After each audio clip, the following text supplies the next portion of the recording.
अस्सलाम वालेकुम my YouTube family. कहानी में आगे बढ़ने से पहले आपसे गुजारिश है कि चैनल को सब्सक्राइब करें और बेल आइकन को प्रेस करें ताकि आपको मिलती रहे तमाम चैनल अपडेट्स। ओके,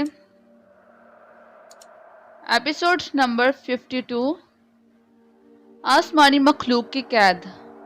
जंगल पर एक पुरअसरार खामोशी छा गई। ऐसा लगता था जैसे पूरे के पूरे जजीरे ने एकदम से अपना सांस रोक लिया हो। इससे पहले आधी रात के बाद भी दरख्तों पर कहीं कहीं परिंदे बोला करते थे, लेकिन आज तो उन्हें भी जैसे सांप सूंघ गया था। परिंदे भी अपने अपने घोंसलों में सहमे बैठे थे। दरख्तों के झुंडों के पीछे जनूबी इलाके में जहां वो आसमानी शया उतरी थी, अभी तक वहां सुरख रोशनी फैली हुई थी। जमीन से भाप निकलने की आवाज अब नहीं आ रही थी। अंबर, नाग और मारिया चट्टान के अंदर गाड़ में दुबके बैठे थे। खजाने का संदूक भी इसी घर में एक जगह छुपा दिया गया था। उनका बादबानी जहाज समंदर के किनारे रात के अंधेरे में खामोश खड़ा था। सितारों की रोशनी में समंदर की लहरें दूर से आकर साहले समंदर से टकरा कर वापस जा रही थी। मारिया, नाग और अंबर गाड़ में पत्थरों की दीवार से लगे खामोश बैठे बाहर की आवाजें सुनने की कोशिश कर रहे थे। जब किसी किस्म का कोई वाकया ना हुआ तो मारिया ने कहा, इस तरह से वो कब तक गाड़ में पड़े रहेंगे? अगर उड़न तश्तरी वालों ने हमला करना होता तो अब तक जहाज को आग लग चुकी होती। नाग का भी यही ख्याल था कि इन लोगों ने अभी तक उनके बादबानी जहाज को नहीं देखा था, लेकिन अंबर खामोश था और किसी गहरी सोच में गुम था। अपनी 5000 साल पुरानी तजुर्बा कार और हंगामों खतरों से बड़ी हुई जिंदगी में उसने पहली बार अपने दिल में एक खतरा और खौफ सा महसूस किया था। शायद उसकी वजह यही थी कि आज तक उसका मुकाबला दुनिया में रहने वाले जालिम बादशाहों, संगदिल डाकुओं और आदमखोर दरिंदों से रहा था। ये पहली बार था कि उसका मुकाबला एक ऐसी मखलूक से था जो आसमानी थी और जिसका ताल्लुक इस दुनिया से बिल्कुल नहीं था। जब उसने नाग और मारिया को बताया कि आसमानी मखलूक की खोपड़ी में एक सींग है, माथे पर सिर्फ एक आंख उभरी हुई है और टांगे, हाथ पांव पतले और सफेद हैं और सारा नार की तरह से लगता है, तो उन्हें यकीन नहीं आ रहा था। अम्मा ने कहा, चलो हाथ कंगन को आरसी क्या, अब तो वो लोग इस जजीरे पर हैं, अपनी आंखों से देख लेना। रात आहिस्ता आहिस्ता बीत रही थी। जजीरे पर खामोशी और ज्यादा घनी हो गई थी। मारिया ने कहा कि आखिर हम कब तक यूं कैदियों की तरह से गाड़ में पड़े रहेंगे? अंबर बोला, नहीं तो तुम्हारा क्या ख्याल है, हमें क्या करना चाहिए? मारिया बोली, मेरा मतलब है अगर आप इजाजत दें तो मेरा दिल चाहता है कि जाकर मालूम करूं कि ये कौन लोग हैं और वहाँ क्या कर रहे हैं। नाग ने कहा, कम से कम मैं तो तुम्हें इस महम पर निकलने की बिल्कुल इजाजत नहीं दे सकता। अंबर कहने लगा, कोई भी शरीफ आदमी इजाजत नहीं दे सकता। मारिया कहने लगी, मगर वो लोग मुझे नहीं दे सकेंगे, मैं खतरे से महफूज रहूंगी। अम्मा ने कहा, चाहे कुछ भी हो तुम्हें इस जगह बैठकर इंतजार करना होगा कि हालात क्या रुख अख्तियार करते हैं। नाग ने कहा, मेरा तो यही ख्याल है कि हमें जहाज पर सवार होकर जजीरे से जितनी जल्दी हो सके निकल जाने की कोशिश करनी चाहिए। अंबर ने कहा, उन्होंने हमारे जहाज को देख लिया होगा। हमारे जहाज में बादबान खोले तो वो इन लोगों की नज़रों से नहीं बच सकेगा, इसमें खतरा है। हाँ, जब ये लोग अपनी उड़न तश्तरी लेकर चले जाएंगे तो हम इस जजीरे को छोड़ देंगे, लेकिन अभी नहीं। अभी वो बातें कर रहे थे कि उन्हें गाड़ के बाहर कुछ रोशनी नजर आई। अंबर ने कहा, शायद वो लोग अपनी उड़न तश्तरी लेकर वापस जा रहे हैं, लेकिन ये रोशनी सुर्ख नहीं थी, ना ही नीली थी, बल्कि सफ़ेद सफ़ेद थी। इतने में एक धमाका सा हुआ और रोशनी तेज हो गई। अंबर ने कहा, खुदा झूठ ना बुलवाया, उन्होंने हमारे जहाज को तबाह कर दिया है। नाग ने कहा, मैं बाहर जाकर देखता हूँ। अंबर जल्दी से बोला, नहीं, तुम्हारा जाना ठीक नहीं है। मारिया, तुम जरा बाहर जाकर मालूम करो, रोशनी साहिल की तरफ से आ रही है। जरूर हमारा जहाज जल रहा होगा। मारिया तो इसी वक्त का इंतजार कर रही थी जहाँ जल्दी से गाड़ से बाहर निकल गई। एक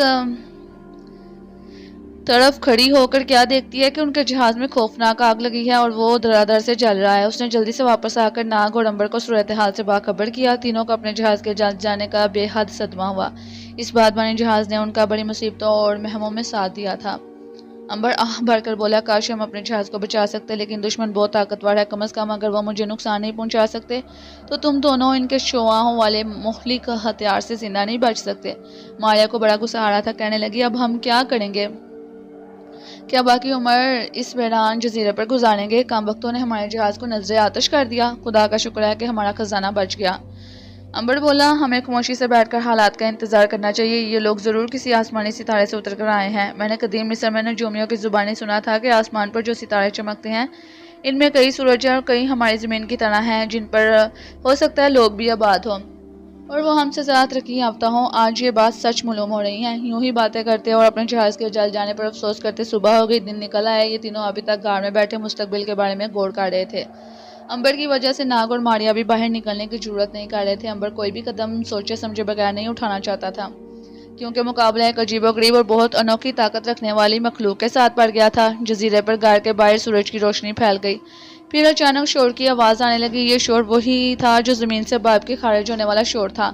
अंबर ने जल्दी से कहा, वो लोग जा रहे हैं। मारिया को उन्होंने गार के बाहर भेजकर उन्होंने आंख को देखा हाल बयान करने को कहा। इसने गाय के दरवाजे पर खड़े होकर जुनूब की जानिब नजरें उठाई और कहा, ये एक सफ़ेद चांदी जैसी बहुत बड़ी तश्तरी सुरख और नीली रोशनी खारिज करती दरख्तों से ऊपर को उठ रही थी। अंबर ने आवाज़ दी, मारिया बहन ज़मीन पर बैठ जाओ, झाड़ियों में छुप जाओ। हो सकता है उनके पास कोई ऐसा आला हो जिसकी मदद से तुम्हें देख लें। मारिया जल्दी से झाड़ियों की ओट में हो गई। उन्होंने तश्तरी का शोर आसमान की तरफ बुलंद होता गया और फिर उन्होंने भी गार से बाहर निकलकर देखा कि उन्होंने तश्तरी बड़ी तेजी से नीले आसमान में ऊपर की जानिब चली जा रही थी। देखते ही देखते वो सफ़ेद गुंबद नजर आने लगे और फिर नजरों से गायब हो गई। मैदान साफ पाते ही वो भागकर अपने जहाज की तरफ आए, मगर वहां सिवाय जले हुए तख्तों के और कुछ नहीं था, जिन्हें समंदर की मौजों ने उठाकर साहिल की रेत पर फेंक दिया था। कम बख्तों ने अपनी तेज शुआओं से ऐसी आग लगाई थी कि जहाज चंद लम्हों में जलकर गड़क हो गया था। सिवाय इन जले बुझे तख्तों के उनका कुछ बाकी न बचा था। खाने पीने की तमाम चीज़ें और कुछ पहनने के जो कपड़े थे वो भी जहाज के साथ ही जलकर राख हो गए थे। उन्हें जहाज के जल जाने का बड़ा अफसोस हुआ, लेकिन अब अफसोस करने से कुछ भी हासिल ना था, क्योंकि जो होना था वो हो गया। अंबर खुदा का शुक्र अदा कर रहा था कि वो नाग और मारिया को जहाज से भगाकर गार में ले आया था, नहीं तो वो ज़रूर जहाज के साथ ही जलकर राख हो जाते। यह आग इस कदर अचानक लगी और देखते ही देखते उसने जहाज को तबाह कर दिया था कि इसमें से किसी का बच कर निकलना बड़ा मुश्किल काम था। मारिया बोली, हम इन लोगों से अपने जहाज की बर्बादी का बदला जरूर लेंगे। नाग कहने लगा, मैं इन उड़न तश्तरी वालों में से किसी एक को भी जिंदा ना छोड़ूंगा। अंबर खामोश था, क्योंकि उसने उन लोगों को अपनी शुआओं वाली बंदूक से हमला करते देखा था। उसने इन लोगों को शक्लों को भी खूब अच्छी तरह से देखा था। वो जानता था कि मामला बड़े खौफनाक दुश्मन से है और वो आसानी से काबू आने वाले नहीं हैं। अगर नाग सांप बनकर इनको काट भी लेगा तो हो सकता है वो ना मरे। अंबर के जहन में कदीम मिस्र के कहानों और साइंसदानों का इल्म भी मौजूद था। उसे मालूम था कि इस दुनिया के इंसान के खून पर जहर का इसलिए असर होता है कि इसके खून में सुरख ज़र्रात होते हैं जिनको जहर तबाह कर देता है, लेकिन उड़न तश्तरी वाले इस ज़मीन से ताल्लुक़ नहीं रखते थे। हमारा खून इसलिए सुरख है कि हमारे अंदर लोहे का अंसर है। हो सकता है कि उड़न तश्तरी वाले जिस सितारे की ज़मीन से आए हैं वहाँ लोहा बिल्कुल ही ना हो और उनके खून में किसी और धात का अंसर हो।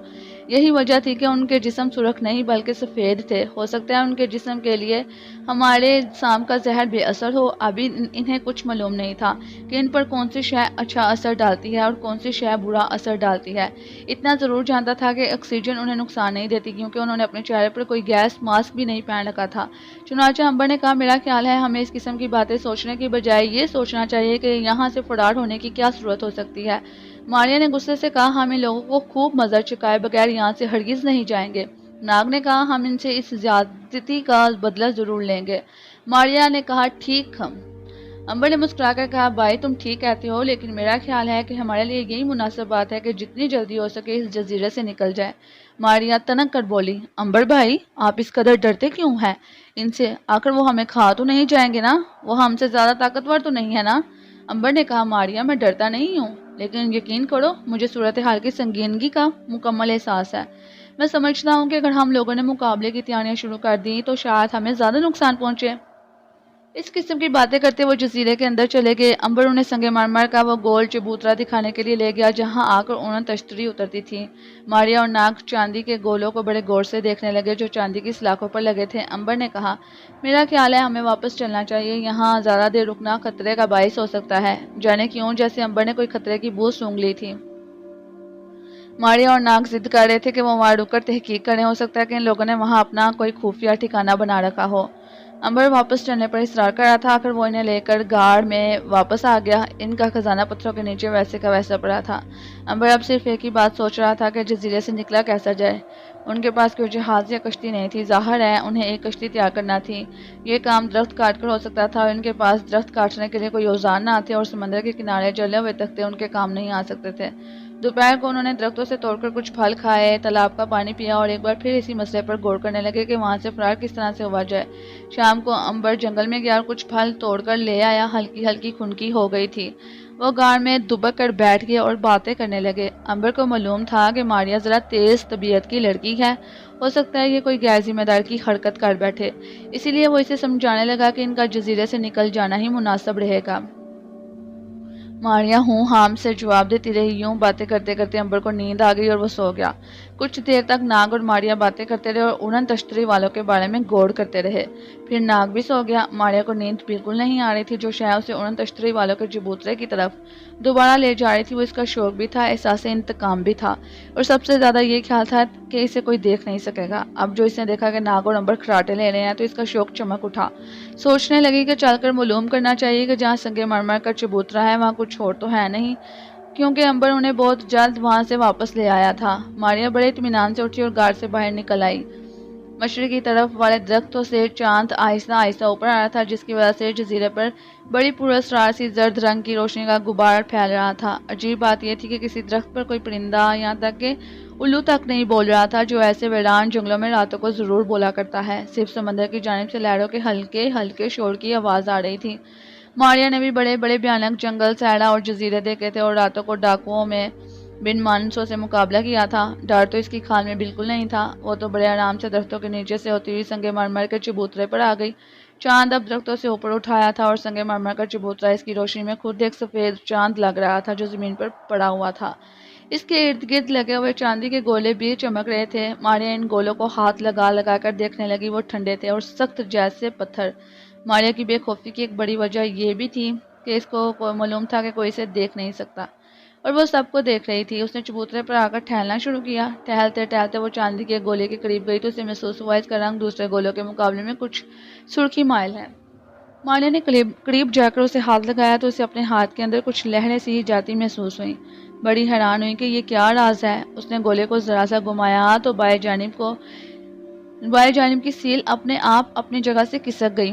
ماریا نے جھک کر دیکھا۔ نیچے سنگ مرمر کی سیڑھیاں جا رہی تھی اور نیچے سے روشنی آ رہی تھی۔ ماریا بلا خوف و خطر سیڑھیاں اتر کر نیچے آ گئی۔ یہاں آ کر کیا دیکھتی ہے کہ ایک بڑا سا کمرہ ہے جس کی چھت پر گول گول چاند سے چمک رہے ہیں، اور روشنی ہی روشنی ہے۔ دیوار کے ساتھ ساتھ شیشے کی الماریوں میں لگی مشینیں سی ہیں جن میں سرخ اور سفید سے لٹو گھوم رہے ہیں۔ ماریا ساتھ والے کمرے میں آ گئی۔ یہاں فرش پر سنگ مرمر کے کتنے چبوترے دیوار کے ساتھ ساتھ بنے تھے۔ ماریا ان کے قریب گئی تو پہلی بار خوفزدہ ہو گئی۔ ان چبوتروں پر انسانوں کی لاشیں پڑی تھیں۔ یہ انسان وحشی معلوم ہوتے تھے۔ صاف لگتا تھا کہ اسی جزیرے کے رہنے والے تھے جنہیں ان اڑن تشتری والوں نے پکڑ کر ہلاک کر دیا اور اب ان پر کوئی تجربہ کر رہے ہیں۔ اب ماریا کو محسوس ہوا کہ وہ خطرناک جگہ پر آ گئی ہے۔ وہ باہر نکلنے کے لیے پلٹی تھی کہ کیا دیکھتی ہے کہ اس کے سامنے دو آدمی کھڑے ہیں۔ ان کے سروں پر سینگ تھے، جسم سفید اور چمک رہے تھے جیسے چاندی کے بنے ہوں، اور سر انار جیسے تھے جن کے وسط میں ماتھے پر ایک سرخ آنکھ چمک رہی تھی۔ ماریا بڑے آرام سے دوسری طرف سے ہو کر گزرنے لگی۔ اس کا خیال تھا کہ اسے کوئی نہیں دیکھ سکتا، لیکن یہ اس کا وہم تھا۔ انہیں تشتری والوں کی آنکھ ماریا کے جسم کے خاکے کو صاف دیکھ رہی تھی۔ انہوں نے آگے بڑھ کر ماریا کو پکڑ لیا۔ ان کے ہاتھ لگانے سے ماریا کو یوں محسوس ہوا جیسے اس کے جسم کے اندر ہلکی ہلکی سی لہریں سرایت کر رہی ہوں۔ اس پر بے ہوشی سی طاری ہونے لگی۔ ایک آدمی نے اسے اٹھا کر کندھے پر ڈال دیا اور ایک تنگ سے کمرے میں لے جا کر بند کر دیا۔ ان عجیب الخلقت انسانوں نے آپس میں بات بھی کی، مگر ان کی زبان انوکھی، آواز تیز اور الفاظ ایسے تھے جو ماریا کی سمجھ سے باہر تھے۔ ماریا پر تو ویسے بھی بے ہوشی کا عالم طاری تھا۔ دروازے کی دیوار ان کے جاتے ہی اپنے آپ بند ہو گئی تھی۔ اب ذرا ادھر کی بھی سنیے۔ صبح ہو گئی تو ناگ اور امبر کی آنکھ کھلی۔ انہوں نے دیکھا کہ ماریا وہاں نہیں ہے تو سوچا کہ شاید وہ جنگل میں ٹہلنے گئی ہو، لیکن جب کافی دیر گزرنے پر بھی وہ نہ آئی تو وہ دونوں پریشان ہو گئے۔ اٹھ کر گھر سے باہر آئے اور ماریا کو تلاش کرنے لگے۔ انہوں نے جزیرے کا سارا جنگل چھان مارا، لیکن ماریا کا کچھ پتہ نہ چلا۔ وہ سنگ مرمر کے چبوترے پر بھی آئے، یہاں بھی کچھ نہیں تھا۔ انہوں نے ماریا کو جگہ جگہ آوازیں دی، ماریا ماریا ماریا، لیکن جنگل میں ہر بار ان کی آواز گونج کر رہ جاتی۔ آخر وہ تھک ہار کر ایک جگہ بیٹھ گئے اور سوچنے لگے کہ ماریا کہاں جا سکتی ہے۔ ناگ نے کہا وہ اڑن تشتری والوں کی باتیں کر رہی تھی، ضرور ان کی تلاش میں نکلی اور کسی مصیبت میں پھنس گئی ہے۔ امبر پریشان تھا، کہنے لگا لیکن وہ لوگ تو یہاں کہیں بھی نہیں ہیں، پھر بھی وہ کہاں جا سکتی ہے؟ ان کی تشتری بھی جا چکی ہے۔ دیکھو ہماری بہن نے ہمیں کتنی پریشانی میں ڈال دیا ہے، خدا جانے اب وہ کہاں جا کر کس مصیبت میں پھنس گئی ہے۔ ظاہر ہے وہ اس جزیرے پر ہے، لیکن کسی خفیہ جگہ پر ہوگی جو اس تک ہماری آواز بھی نہیں پہنچ سکتی، وگرنہ جزیرہ اتنا بڑا نہیں ہے اور ہم نے سارے کا سارا جزیرہ چھان مارا ہے، کوئی جگہ ایسی نہیں جہاں ہم نے اسے آواز نہ دی ہو۔ नाग के चेहरे पर भी तशवीश के आसार थे कि न जाने मारिया एकदम से कहाँ जाकर गुम हो गई है। ऐसी बात भी नहीं थी कि रातों रात कोई बहरी जहाज आया और मारिया को उठाकर ले गया हो। अव्वल तो मारिया किसी को नजर नहीं आ सकती थी। अगर बिलफर्ज काट भी लिया जाए फर्ज कि कोई इसे टकरा जाता है और इसे पकड़ कर ले भी जाता है तो वो मदद के लिए पुकार सकती थी, बल्कि जो इसे टकराता वो इसे भूत समझकर सर पर पाँव रखकर तो खुद भाग जाता था। इसे जमीन भी नहीं निगल सकती थी, आसमान भी नहीं उठा सकता था। फिर वो कहाँ गायब हो गई थी। मारिया को तलाश करते करते शाम हो गई। थक हाकर अंबर और नाग अपने गार में आकर बैठ गए। दरख्तों से तोड़कर थोड़ा बहुत फल खाया, पानी पीकर फिर मारिया के बारे में गुफ्तगू करने लगे। अंबर को यकीन हो गया था कि इसे उड़न तश्तरी वालों ने किसी जगह गुम किया है और ये कि अगर चाहे इन लोगों की उड़न तश्तरी जजीरे में नहीं है लेकिन उनके आदमी किसी न किसी ज़मीन दोस्त कमीनगाह में छुपे हुए हैं जहाँ बेख्याली में मारिया पहुंच गई और इन आदमियों के हत्या चढ़ गई है। नाग ने कहा, लेकिन इसे तो कोई इंसानी आंख नहीं देख सकती। अंबर ने कहा, नाग तुम भूल गए हो कि उड़न तश्तरी वाले किसी दूसरे सितारे से ताल्लुक़ रखते हैं। वो हमारी तरह इंसान नहीं है। हो सकता है इनकी आंखें गैबी इंसान को देखने की ताकत रखती हों। मैंने कदीम मिस्र में एक बुजुर्ग कहन से सुना था कि इंसान के जिस्म से हर वक्त एक किस्म की शुआएं निकलती रहती हैं जिसे कोई इंसानी आंख नहीं देख सकती। हो सकता है मारिया के जिस्म से निकलने वाले इन शुआ को उड़न तश्तरी वालों ने देख लिया और इसे पकड़कर अपनी कैद में डाल लिया हो। नाग बोला, अंबर भाई तुम्हारी बात में काफ़ी वजन है। सवाल यह है कि इनकी खुफिया कमीनगाह या तय खाना कहाँ को तलाश किया जाए। अंबर किसी गहरी सोच में गुम था। लंबा सांस भरकर उसने नाग को देखा और बोला, मैं आज रात जब अंधेरा हो जाएगा तो इस खुफिया तहखाने को तलाश करने की कोशिश करूंगा, तुम बेफिक्र हो। नाग ने कहा, मैं भी तुम्हारे साथ चलूंगा। अंबर ने उसे समझाया, मेरा ख्याल है तुम्हें इस खजाने की हिफाजत के लिए यहाँ रुकना होगा। इस मुहिम के लिए मैं अकेला काफ़ी हूँ।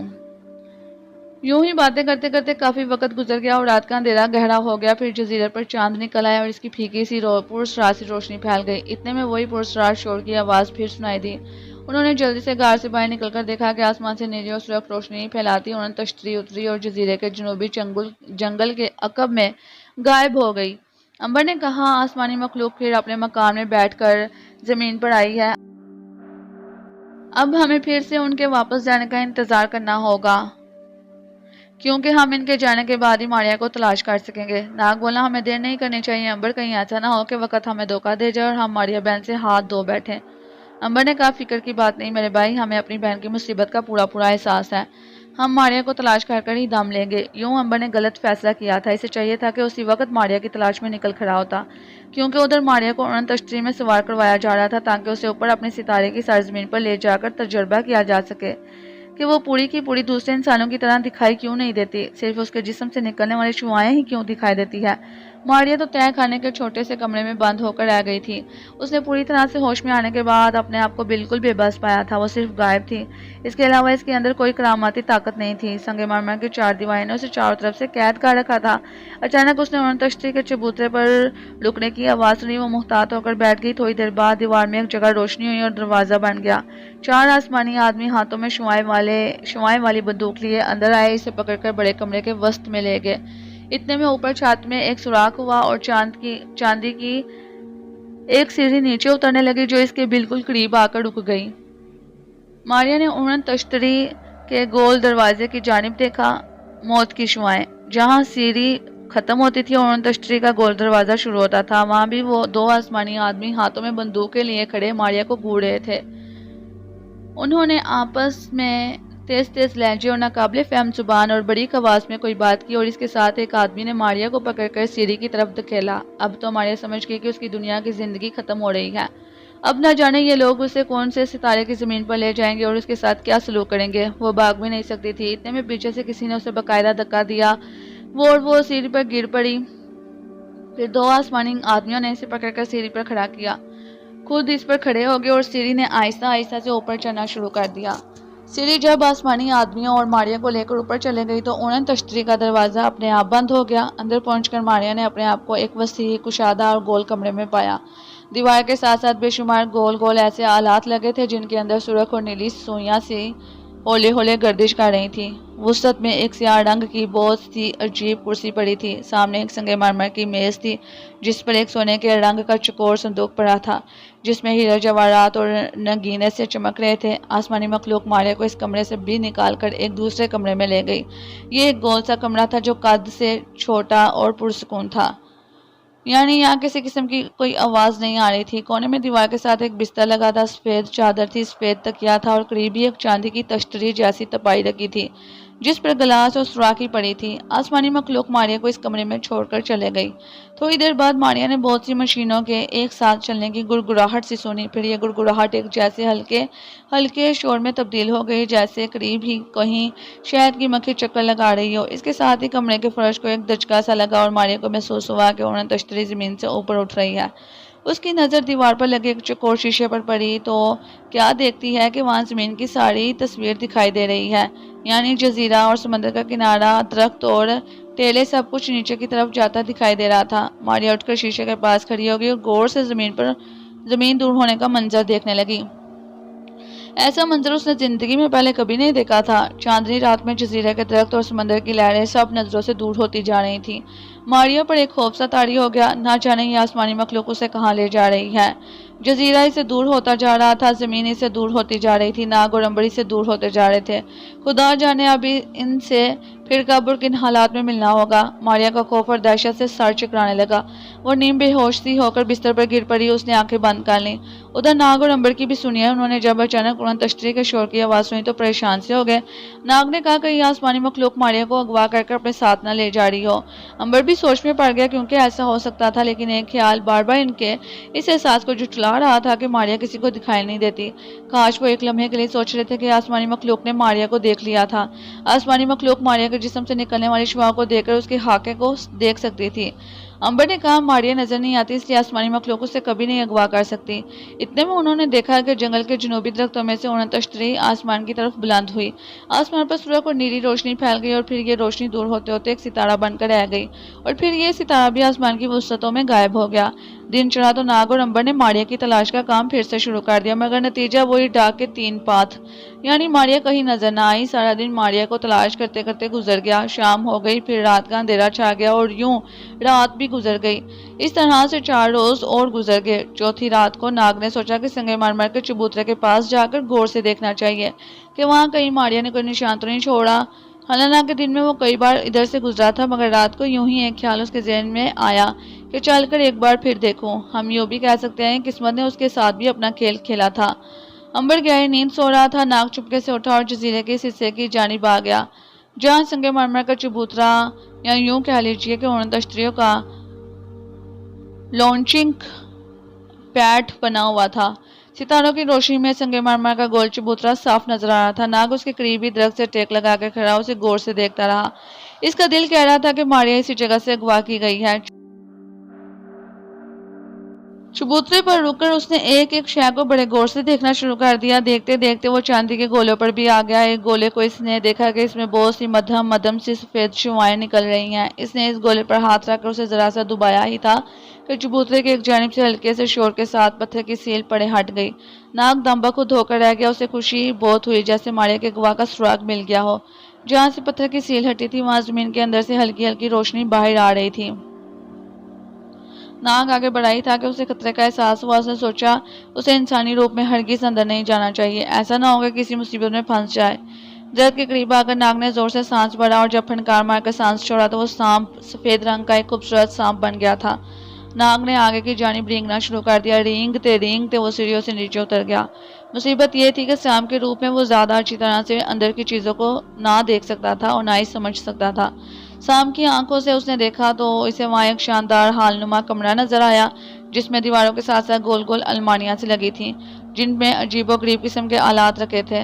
وہ فرش پر رینگتا ہوا دیوار کے ساتھ آ گیا۔ اس کمرے میں ایک جانب دروازہ سا کھلتا نظر آیا۔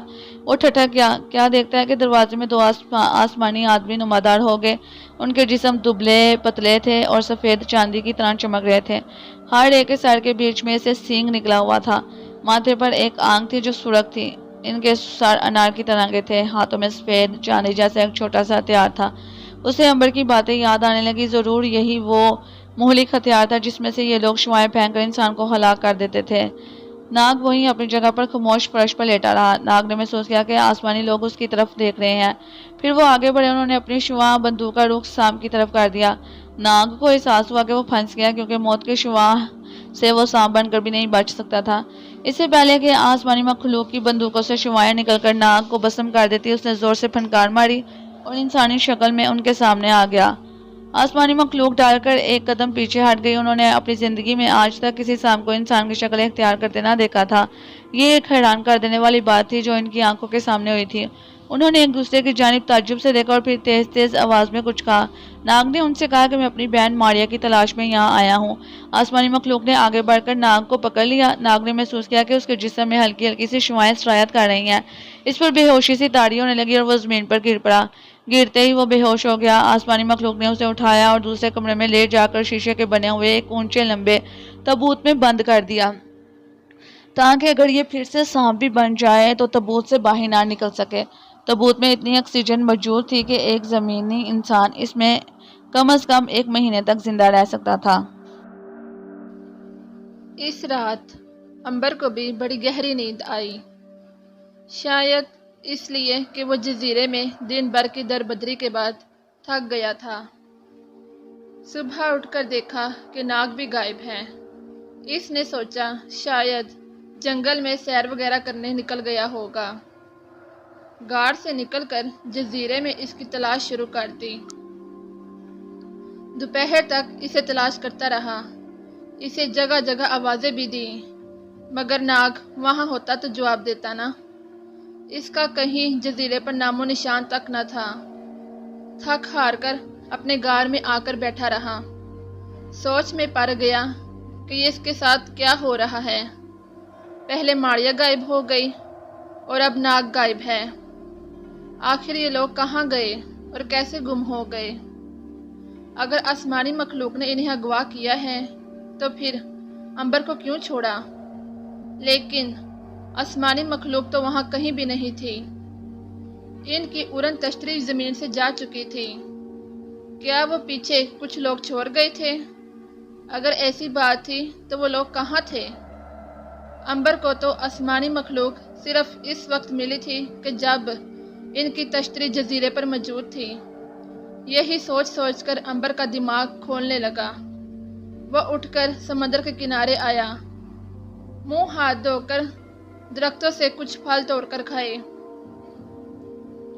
تالاب کا ٹھنڈا پانی پیا اور سمندر کے کنارے ٹھنڈی ریت پر ننگے پاؤں سیر کرنے لگا اور سوچنے لگا کہ ناگ اور ماریا کو اب کہاں تلاش کیا جائے۔ اچانک جو اس کی نگاہ سمندر کی طرف گئی تو کیا دیکھتا ہے کہ ایک بادبانی جہاز دور سے جزیرے کی طرف بڑھا چلا آ رہا ہے۔ امبر تو اسی جگہ دم بخود سا ہو کر کھڑا ہو گیا۔ یہ جہاز کس کا ہو سکتا ہے اور ادھر کیا کرنے آ رہا ہے؟ یہ جزیرہ کوئی تجارتی شاہراہ پر واقع نہیں تھا اور نہ ہی یہ آباد تھا۔ کہیں یہ بحری ڈاکو کا جہاز تو نہیں ہے؟ اس کے خیال کے ساتھ ہی امبر کو اپنے خزانے کا خیال آیا، مگر وہ تو بالکل محفوظ تھا۔ اس کے علاوہ اگر یہ سارے ڈاکو بھی امبر پر ٹوٹ پڑے تو اس کا کچھ بھی نہیں بگاڑ سکتے، بلکہ الٹا اس کے ہاتھوں ایک ایک کر کے مارے جائیں گے۔ بہرحال وہ ایک ٹیلے کی اوٹ میں ہو گیا۔ وہ ان جہاز والوں پر اپنے آپ یوں ہی ظاہر نہیں کرنا چاہتا تھا۔ وہ پہلے یہ معلوم کرنا چاہتا تھا کہ یہ لوگ کون ہیں اور اس بے آباد جزیرے پر کیا کرنے آ رہے ہیں۔ جہاز قریب سے قریب تر ہو رہا تھا۔ امبر ٹیلے کے اوپر ایک ایسی جگہ پر آ کر اوٹ میں ہو کر بیٹھ گیا جہاں سے اسے ساحل سمندر کا منظر بالکل صاف دکھائی دے رہا تھا۔ جہاز نے کنارے پر آ کر بادبان لپیٹ دیے اور لنگر ڈال دیا۔ اب تو امبر نے ایک ہی پل میں ان لوگوں کو سر پر بندھے ہوئے سرخ رومالوں، کانوں کے بالوں اور وحشی چہروں اور اونچی اونچی آواز والی فضول باتوں سے صاف پہچان لیا کہ یہ سارے کے سارے جرائم پیشہ افراد ہیں۔ جیسا کہ ہم پہلے بھی آپ کو بیان کر چکے ہیں کہ اس زمانے میں یعنی آج سے 1000 برس پہلے بحری ڈاکو عام ہوا کرتے تھے۔ یہ اپنے جہازوں میں کھلے سمندروں میں پھر کر تجارتی جہازوں پر ڈاکے ڈالا کرتے تھے۔ جس جہاز پر یہ ڈاکہ ڈالتے اس کا سارا مال اسباب لوٹ کر اپنے ساتھ لے جاتے تھے، جہاز کو آگ لگا دیتے تھے اور سارے مسافروں کو ہلاک کر کے سمندر میں پھینک دیتے تھے۔ یہ بڑے ہی سنگ دل اور ظالم لوگ تھے۔ किसी पर रहम नहीं करते थे, बल्कि रहम दिली तो इनके करीब से भी नहीं गुजरती थी। अंबर अपनी 4-5 हजार साल जिंदगी में इस किस्म के कई बहरी जहाज़ों को देख चुका था और इन्हें हलाक कर चुका था। वो टेले की ओट में पत्थरों पर बैठा बड़े सुकून के साथ बहरी डाकुओं को जहाज पर से एक बड़ी कश्ती समंदर में उतारते देखता रहा। ये कश्ती काफी बड़ी थी। जब ये समंदर में रुक गई तो रस्सों की मदद से डाकू इसमें कूद गए। इनके पास चमकदार खंजर थे और वो एक दूसरे के साथ हंसी मजाक कर रहे थे। जहाज के अरशे पर इनका कप्तान खड़ा था। इसने सर पर स्याह रुमाल बांध रखा था और कानों में सफेद असली मोच चमक रही थी। इसके हाथ में नंगी तलवार थी। डाकुओं की कश्ती के बाद एक और कश्ती समंदर में उतारी गई। इस कश्ती में स्याह रंग का एक गोल संदूक रखा था और इसके बाद कप्तान भी चंद डाकुओं के साथ इसमें उतरकर बैठ गया। अंबर फौरन समझ गया कि ये लोग जजीरे में किसी महफूज जगह पर अपना खजाना जमा करने आ रहे हैं। बहरी डाकुओं का ये दस्तूर हुआ करता था कि जब इनके पास लूट मार का बहुत सा खजाना जमा हो जाता तो वो इसे संदूक में डालकर किसी गुमनाम से जजीरे पर ले जाकर दफन कर दिया करते थे। जहाज का कप्तान इस मुकाम का एक नक्शा चमड़े पर बनाकर अपने पास रख लेता था।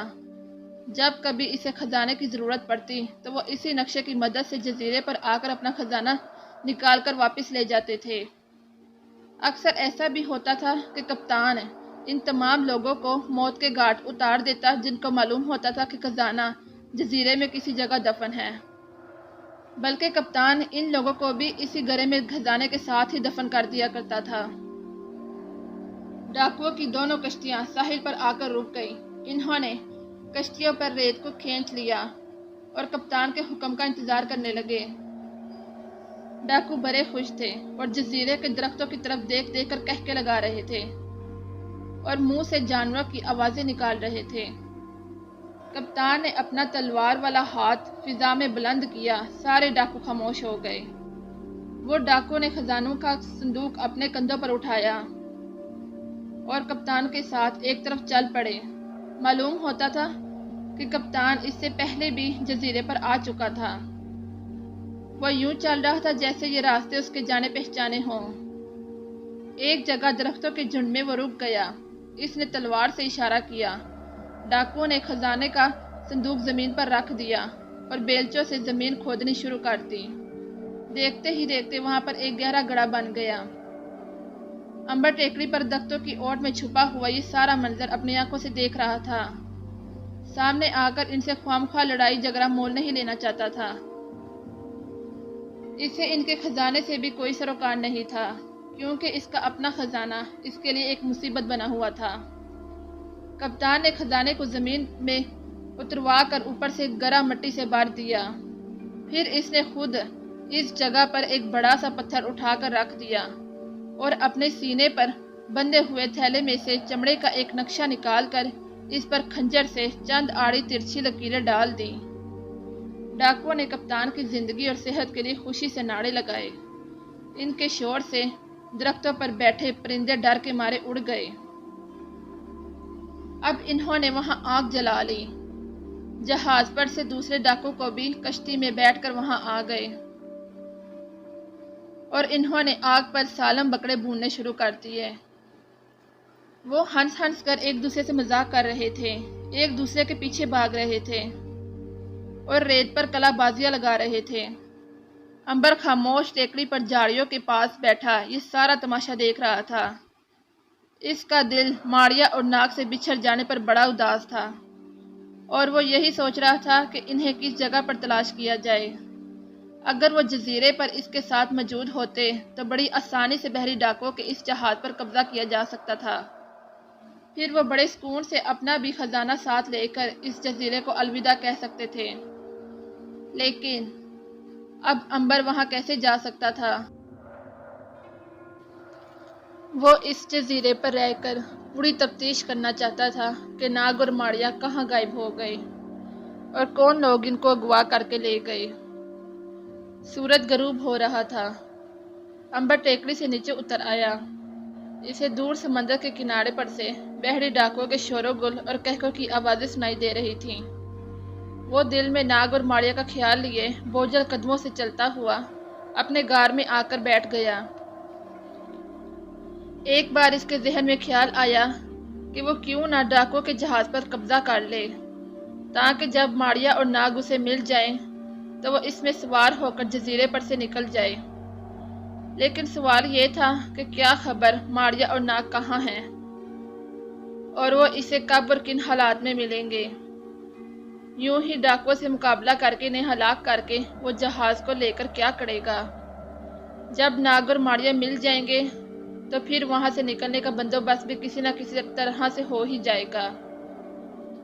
शाम को अंबर ने गार में रखे हुए कुछ फल खाए, पानी पिया और लेट गया। वो अपनी फैसला कुन मुहिम कल सुबह से शुरू करना चाहता था। थोड़ी देर सोचते रहने के बाद इसको नींद आ गई और वो सो गया। अब क्या हुआ है कि रात जरा गहरी हो गई तो आसमान पर से एक जानिब से नीली और सुर्ख रोशनी नमूदार हुई। इस वक्त कुछ डाकू रेत पर सीधे लेटे सो रहे थे। कुछ डाकू बुना हुआ गोश्त तोड़कर वैश्यों की तरह खा रहे थे। कप्तान अपनी आरामगाह में आराम से बिस्तर पर लेटा सो रहा था। जिस डाकू ने सबसे पहले इस रोशनी को आसमान पर से उतरते देखा तो पहले उसे देखता ही रह गया।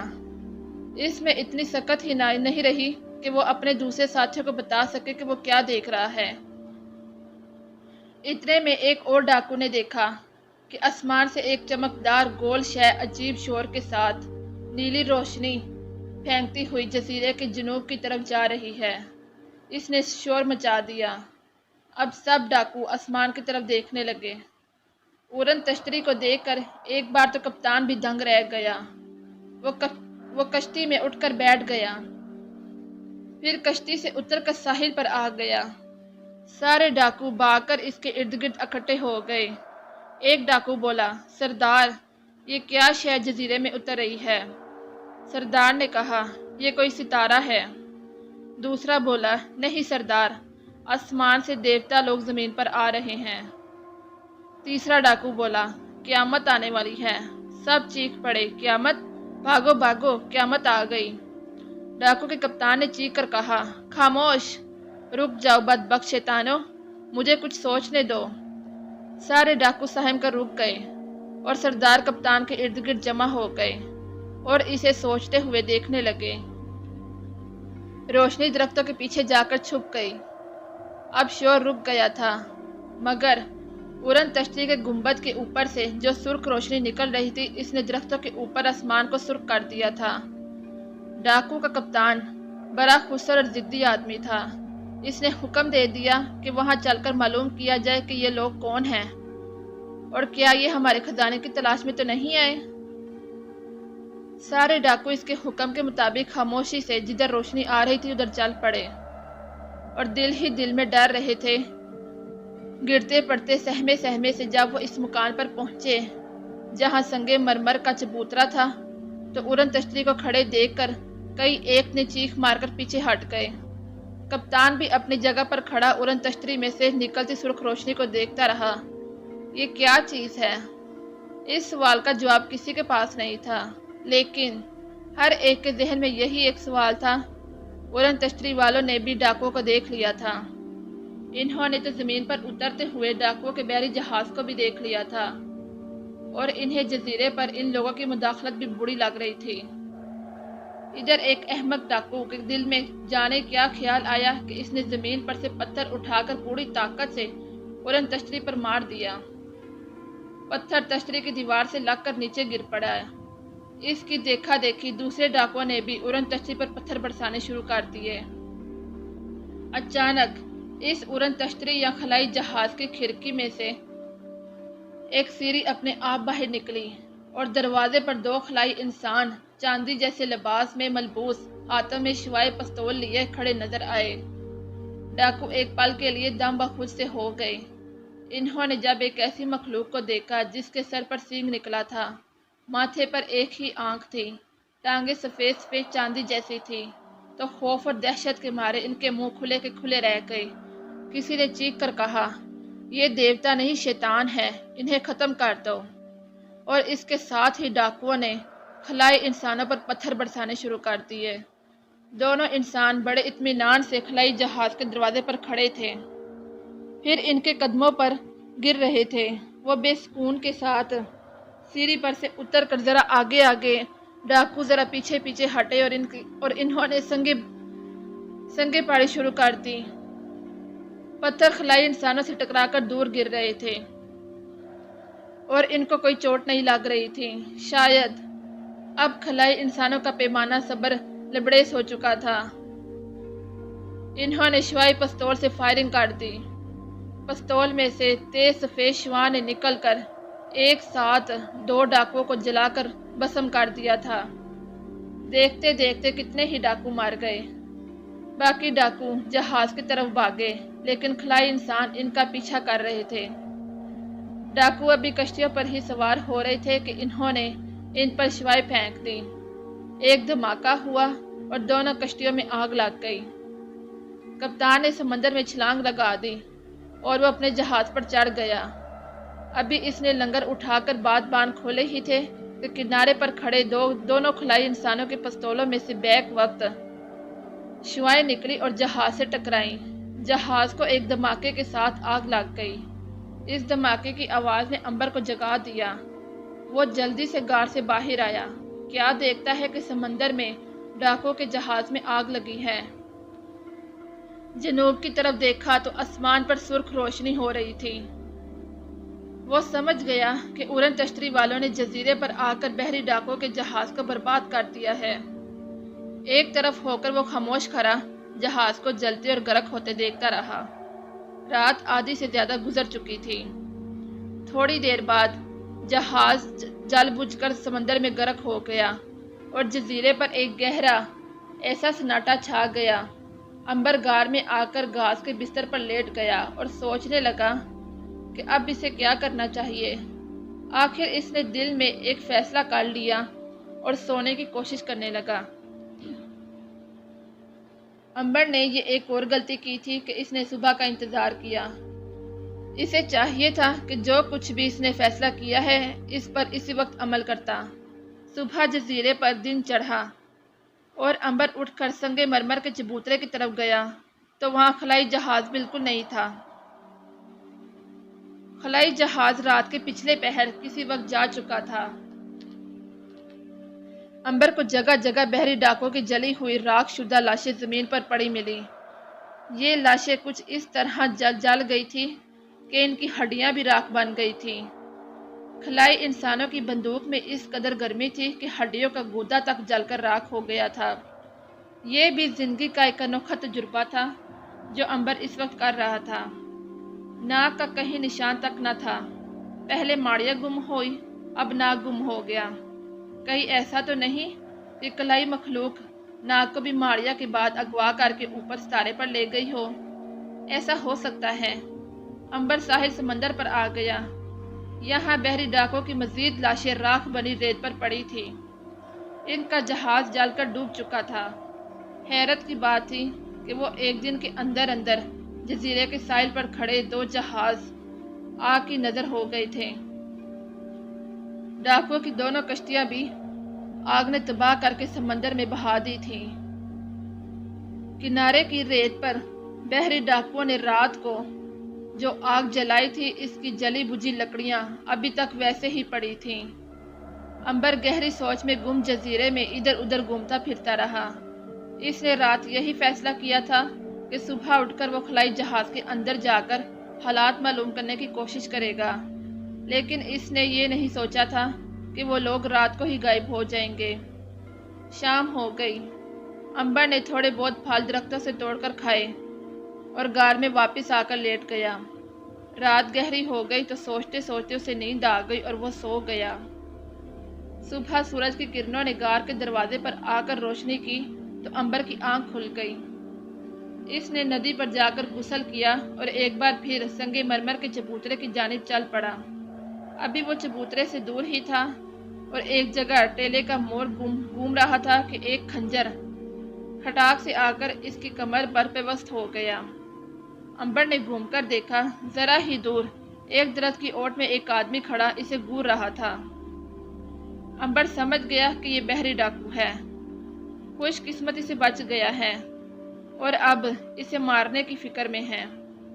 अंबर ने बड़े आराम से अपनी पीठ पे से खंजर खींचकर निकाला और जेब में डाल लिया।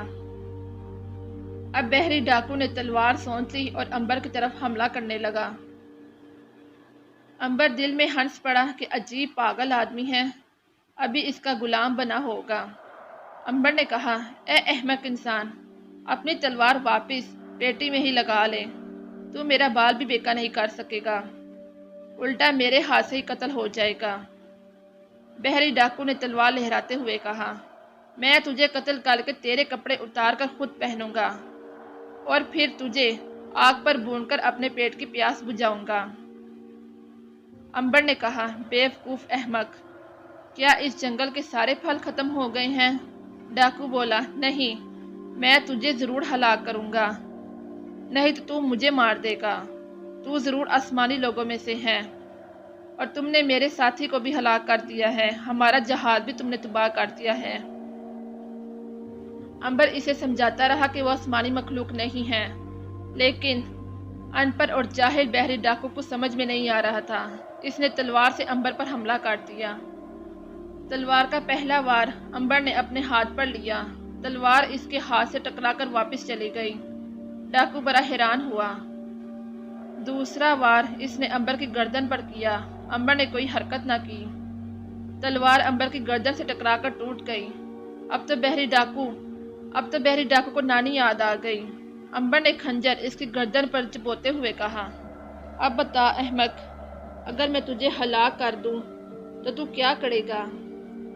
बहरी डाकू को पहले बड़ा ही दहशत ज़दा था, अब तो इसकी रही सही हिम्मत भी जवाब दे गई थी। वो अंबर के कदमों पर गिर पड़ा और हाथ जोड़कर बोला, ए आसमानी मखलूक, मुझे माफ़ कर दे, मुझे माफ़ कर दे। अंबर ने कहा, अरे बेवकूफ़, मैं पहले ही बता चुका हूँ कि मैं आसमानी मखलूक नहीं हूँ। डाकू बोला, फिर मेरी तलवार का तेरे जिस्म पर कोई असर क्यों नहीं हुआ? अंबर बोला, इन बातों को तू नहीं समझ सकेगा। बहरहाल जिस खलाई इंसान की तलाश में तू निकला है, इसकी तलाश मुझे भी है, क्योंकि वो लोग अगर तुम्हारे जहाज को तबाह बर्बाद करके तुम्हारे साथियों को हलाक कर गए हैं तो मेरी एक बहन और भाई को अगवा करके अपने साथ ले गए हैं। डाकू की आंखें खुली की खुली रह गई। ए क्या, आसमान पर अपने साथ ले गए? क्या ये लोग देवता हैं, सितारों में रहते हैं? इनके पास नालियां थीं जिनमें से सूरज से भी ज्यादा गर्म शोले निकलकर हर शय को भस्म कर रहे थे। क्या तुमने इन्हें देखा है भाई? मैंने खुद इन्हें देखा है, अपने भाइयों को इनकी आग में अपनी आंखों के सामने जलकर राख होते देखा है। मेरी तो किस्मत अच्छी थी जो भागकर एक गड्ढे में छुप गया, नहीं तो मैं भी इस वक्त जजीरे की रेत पर खड़ा राख बन जाता।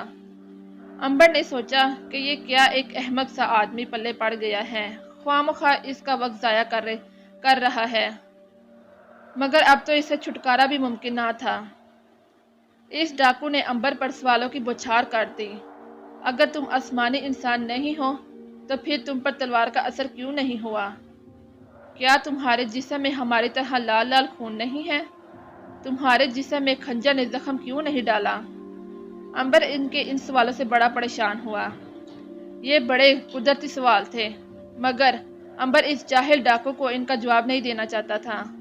इसने तंग आकर कहा, भाई डाकू, अगर तुमने ये बक बक बंद ना की तो मैं तुम्हें खरगोश बनाकर समंदर में फेंक दूंगा। डाकू डर गया और बोला, ना भाई ना, मुझे खरगोश ना बनाना, मैं आसमानी लोगों से बहुत डरता हूँ। तुम आसमानी इंसान हो, मैं तुम्हारा गुलाम हूँ, जैसा तुम कहोगे वैसा ही मैं करूँगा, लेकिन खुदा के लिए मुझे खरगोश मत बनाना। मैं खरगोश बनकर समंदर में नहीं डूबना चाहता। जजीरे पर इन्हें 2 रोज गुजर गए थे। ताज्जुब की बात थी कि अंबर को संगे मरमर के चबूतरे पर वो चांदी का गोला दिखाई ना दिया। इसमें से हल्की हल्की बिजली की लहरें निकल रही थी और जिसे जरा सा दबाने से संगे मरमर की एक सल अपनी जगह से हटकर तय खाने को जाने वाली सीढ़ियों का रास्ता खोल देती थी। आखिर अंबर ने इस जजीरे से जाने का फैसला कर लिया था। इसका ख्याल था कि वो किसी दूसरे शहर जाकर सारे खजाने को बेचकर एक शानदार बहरी जहाज खरीदेगा और फिर बहुत से साजो सामान के साथ वापस इस जजीरे पर आकर इन खलाई जहाज वालों से मुकाबला करके इन्हें ज़ेर करने की कोशिश करेगा और नाग और माड़िया को छुड़ाएगा। बहरी डाकू ने अपने कप्तान का खजाना भी जमीन से खोदकर निकाल लिया। अंबर ने इसे अपने खजाने का संदूक भी दिखाया। डाकू इस खजाने को देखकर बड़ा हैरान हुआ, क्योंकि अंबर के खजाने के जौहरात को देखकर हैरान रह गया, क्योंकि अंबर के खजाने के जौहरात, अशरफियाँ और हीरे बड़े सच्चे, नायाब और इंतहाई कीमती थे। बहरी डाकुओं को क्या खबर थी कि वो तो 5-7 हज़ार साल पहले पुराने जौहरात थे। आखिरकार अंबर और डाकू ने मिलकर एक दरख्त काटा और इसकी कश्ती बनानी शुरू कर दी। अब मुनासिब मालूम होता है कि ज़रा नाग और माड़िया की भी खबर ली जाए कि वो किस हाल में हैं। माड़िया को तो खलाई मखलूक ने अपने सितारे पर ले जाकर एक किले के सबसे ऊंचे बुर्ज में कैद कर दिया था और इस पर तजुर्बात करने की तैयारियां शुरू कर रही थी। ज़मीन की फ़िज़ा इसे निकल कर जब खलाई जहाज़ कायनात की खला में दाखिल हुई तो माड़िया चकरा कर रह गई। कोठरी की दीवार के शीशे में से इसने देखा कि बाहर सितारे ही सितारे चमक रहे हैं।